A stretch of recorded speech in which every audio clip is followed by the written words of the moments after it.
kag sa numero 1 sa mga balita subong nga adlaw.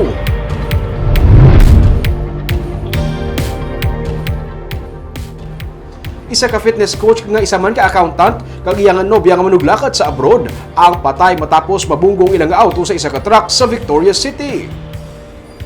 Dead on arrival sa ospital si Alejandre Brotarlo kag iyang nobya nga si Queenie Rocaberte matapos mabunggo kahapon sa nagasugata nga truck ang ilang salakyan sa Osmeña Avenue sa Barangay 13 sa Victoria City.